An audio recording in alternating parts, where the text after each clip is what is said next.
cycle of violence. Of course they instigated this cycle of violence. Are you insane? I cannot watch that footage and see a fair fight. Who's firing the rockets? What they are doing to the Palestinian people is what they continue to do to our black brothers and sisters here. They don't hate America because they hate Israel. They hate Israel because they hate America. The left's willingness to cover for actual honest-to-God terrorist groups is astonishing to me. It really is an amazing thing. Hamas makes no bones about the fact that they wish to wipe out every Jew. Okay, this is not a conflict over land. This is not a conflict over borders. This is not you have one group that wishes to kill everyone of a particular group and one group that wishes to live. They are being very inconvenient in that they are not willingly dying. There have been times in the past where Jews were quite soft in their own defense. It didn't end well for them. That's never going to happen again. That's why the state of Israel exists, and people are angry that the state of Israel exists.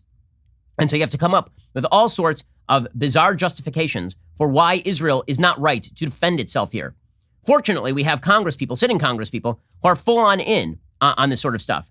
So, for example, you have Alexandria Ocasio-Cortez openly defending Hamas, right? This genius.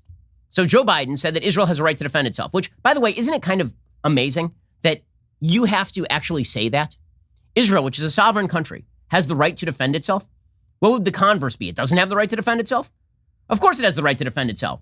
You know what would happen if there were a terrorist group, or say the government of Mexico, which is actually what is going on. Hamas is the government of the Gaza Strip. What if the government of Mexico were firing hundreds of rockets into San Diego? Do you know how long that government would last? 0 days. We would be planting the American flag in Mexico City immediately. Okay, this notion that Israel is supposed to sit around and bear this sort of stuff is insane. So Biden says Israel has a right to defend itself, which is like the mildest form of, okay, Israel can kill a few Hamas leaders.